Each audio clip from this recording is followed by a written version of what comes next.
Hi అండి, నమస్తే. నేను మీ చాందిని. వెల్కమ్ బ్యాక్ టు చందుదియన్ వ్లాగ్స్. ఈరోజు రెసిపీ ఏంటో తెలుసా? మీ అందరికీ బాగా నచ్చే కేఎఫ్సి చికెన్ అన్నమాట. కేఎఫ్సి చికెన్ అంటే మీలో ఎంతమందికి ఇష్టం? మా బాబుకైతే చాలా చాలా ఇష్టం. ఎంత ఇష్టం అంటే నేను ఈ రెసిపీని నేర్చుకొని తన కోసం చేసే అంత ఇష్టం. నేను ఈ రెసిపీని మీకోసం అప్లోడ్ చేస్తున్నాను. టేస్ట్ అయితే చాలా బాగుంటుందండి. డెఫినెట్గా ట్రై చేయాల్సిన రెసిపీ. ఈ రెసిపీని మీలో ఎంతమంది ఇంతకుముందు ట్రై చేశారు? నాకు తెలిసి చాలామందికి టేస్ట్ వస్తే టెక్స్చర్ రాదు, టెక్స్చర్ వస్తే టేస్ట్ రాదు. అయితే నేను చెప్పినట్టుగా పక్కా ఇంగ్రీడియంట్స్ని అయితే మాత్రం ఫాలో అయిపోండి.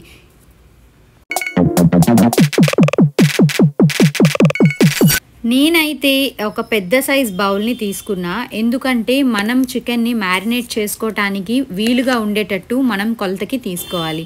సో ఆ బౌల్లోకి నేను 250 గ్రామ్స్ వరకు బోన్లెస్ చికెన్ అయితే తీసుకున్నా. శుభ్రంగా మనం క్లీన్ చేసేసుకొని చికెన్ని బౌల్లోకి ట్రాన్స్ఫర్ చేసుకుంటున్నా. మ్యారినేట్ చేసుకోవటానికి ఏ బౌల్ అయితే యూజ్ అవుతుందో ఆ బౌల్లోకి చికెన్ని నేను ట్రాన్స్ఫర్ అయితే చేసేసుకుంటున్నాను. సో చికెన్ ముందు రోజు తెచ్చుకొని వాష్ చేసుకొని డీప్ ఫ్రీజర్లో పెట్టుకుంటే ఇంకా మంచిదన్నమాట. సో ఇందులోకి నేనైతే టేస్ట్కి సరిపోయినంత సాల్ట్ని అయితే యాడ్ చేసుకున్నానండి. సో సాల్ట్తో పాటు చిటికెడు పసుపు ఎక్కువగా యూజ్ చేయొద్దు, జస్ట్ స్మెల్ పోవటానికి నేను కొంచెం మాత్రమే యాడ్ చేశాను. ఇందులోనే 1 టేబుల్ స్పూన్ వరకు మిరియాల పౌడర్ని తీసుకున్నా, అంటే పెప్పర్ పౌడర్ని యాడ్ చేసుకున్నా. పెప్పర్ వల్ల కొంచెం స్పైసీనెస్ అయితే బాగుంటుంది. అండ్ ఇక్కడ నేనైతే వెనిగర్ని 1/2 కప్ వరకు తీసుకున్నా. వెనిగర్ లేకపోతే బాధపడకండి, వెనిగర్ ప్లేస్లో లెమన్ని స్క్వీజ్ చేసుకొని వేసుకోండి. నా దగ్గర వెనిగర్ ఉంది కాబట్టి యాడ్ చేసుకుంటున్నా. అండ్ ఇక్కడ వచ్చేసి డార్క్ కలర్ సోయా సాస్ని నేనైతే 1/2 కప్ వరకు కూడా తీసుకుంటున్నా. సో సోయా సాస్ అనేది థిక్గా ఉంటే చాలా బాగుంటుందండి. సో నేను అందుకే థిక్ సోయా సాస్ని నేనైతే 1/2 కప్ వరకు వేసుకున్నా.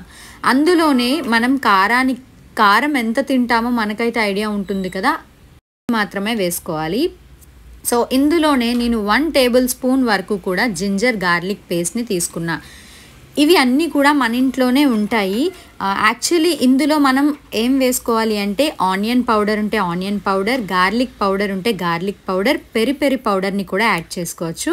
నా దగ్గర అయితే ఏమి పౌడర్స్ లేవు కాబట్టి ఇంట్లో ఉన్న వాటితోనే ఈజీగా చేసుకొని మీకైతే చూపిస్తున్నా. సో ఇలా మనం బాగా మసాజ్ చేయాలన్నమాట. ఒక 5 to 10 మినిట్స్ వరకు ప్రతి పీస్కి మనం వేసే పౌడర్స్ అన్నీ కూడా వాటికి అంటేటట్టు మనమైతే శుభ్రంగా కలుపుకోవాలి. సో నేను ఇక్కడ 5 minutes to 10 minutes వరకు మసాజ్ చేసుకొని పైన అయితే మూతని ప్లేస్ చేసేసి ఒక 1/2 hour to 1 hour వరకు మ్యారినేట్ చేసుకుంటే చాలా బాగా వస్తుంది అన్నమాట చికెన్.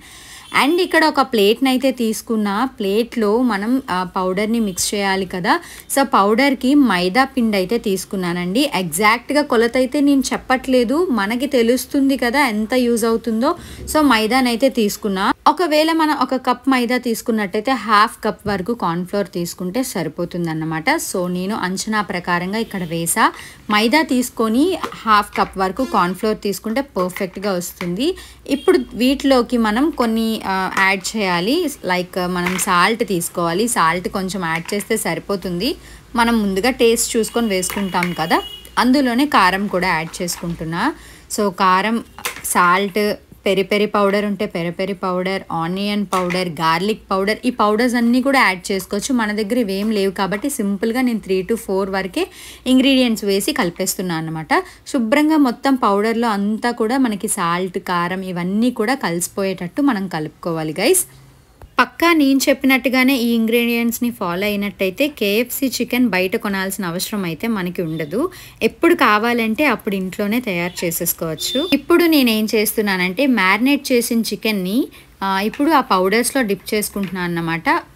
మనం అన్ని పీసెస్ తీసేసుకున్నా పర్వాలేదు ఎట్ ఏ టైం, లేకపోతే కొన్ని పీసెస్ తీసుకొని ఆ విధంగా నేను కలుపుకుంటున్నా. సో అలా మసాజ్ చేసేటట్టు మనం కలుపుకుంటే ఎగ్జాక్ట్గా కేఎఫ్సి చికెన్ లానే వస్తుంది. ఇలా ఫ్యామిలీ మొత్తం కూడా వీకెండ్ పార్టీ చేసుకుంటూ తినచ్చు.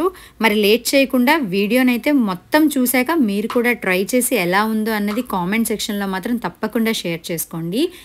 ఇంకా నేను అలా పౌడర్లో డిప్ చేసుకున్న తర్వాత ఒక పక్క బౌల్ తీసుకొని దీనికి మెయిన్ కావాల్సింది మనకి చల్లనీళ్ళు కావాలి మాట, ఐస్ వాటర్ కావాలి. కూలింగ్ వాటర్ని తీసుకోవటం వల్ల మనకి పీస్కి పౌడర్ అనేది బాగా అంటుతుంది.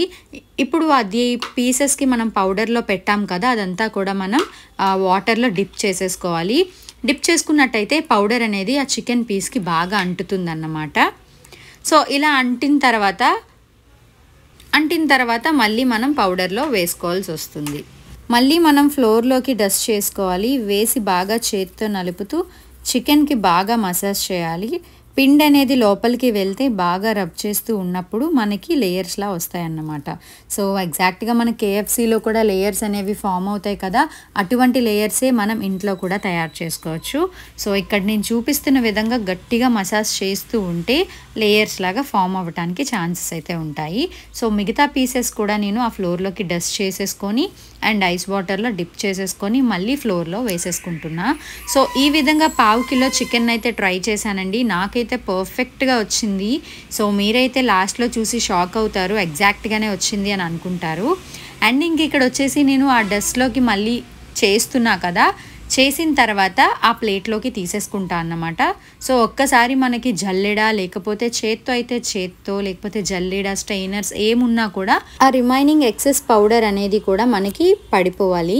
సో అలా అయితేనే మనకి బాగా వస్తుందన్నమాట. సో ఇక్కడ నేను చేస్తున్నా కదా, దులుపుతూ ఒక ప్లేట్లోకి నేను సర్వ్ చేసేసుకుంటున్నా. ఈలోపు మనం ఆయిల్ అనేది హీట్ చేసుకోవాలి. సో చిన్న కడాయి పెట్టుకున్నా, తక్కువ ఆయిలే వేసుకున్నా, ఎందుకంటే నాన్ వెజ్ మళ్ళీ ఎప్పుడో తింటాం కదా, సో అందుకనే.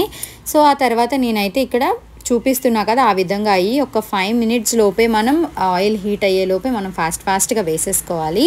సో దట్ మనకైతే పర్ఫెక్ట్ కేఎఫ్సీ చికెన్ అనేది వస్తుందండి. నేనైతే ఇక్కడ చేస్తున్నా కదా, సో హై ఫ్లేమ్లోనే పెట్టి ఆ తర్వాత మనం లో ఫ్లేమ్లో పెట్టుకోవాలి. ఇక్కడ మనకి బబుల్స్ అనేవి ఫామ్ అవుతున్నాయి కదండి, ఆ బబుల్స్ అన్నీ కూడా మనకి తగ్గిపోతే చికెన్ అనేది ఆల్మోస్ట్ కుక్ అయిపోయినట్టే. అండ్ ఇక్కడ నేను చూపిస్తున్నా కదా, చికెన్ అయితే పర్ఫెక్ట్గా వచ్చింది. ఇంకొక 2 మినిట్స్లో చికెన్ అనేది అయిపోతుంది. సో ఇటువంటి కేఎఫ్సీ చికెన్ని బయట వేలికి తగలపెట్టి మనం తింటూ ఉంటాము. అలా కాకుండా ఇంట్లోనే న్యాచురల్ ఆయిల్తో, న్యాచురల్ ఇంగ్రీడియంట్స్తో మనం చేసుకొని తింటే హెల్తీగా ఉంటాము. పిల్లలకి కూడా చాలా మంచిది. ఇక్కడ నేనైతే ఇంకా టేస్ట్ చేస్తున్నా, నాకైతే పర్ఫెక్ట్ టేస్ట్ అనిపించింది. నాకు కూడా చికెన్ అంటే చాలా ఇష్టం అన్నమాట. సో నేనైతే ధ్యాన్ కోసం చేస్తూ నేను ఒక పీస్ టేస్ట్ చేసా. అండ్ ధ్యాన్ అయితే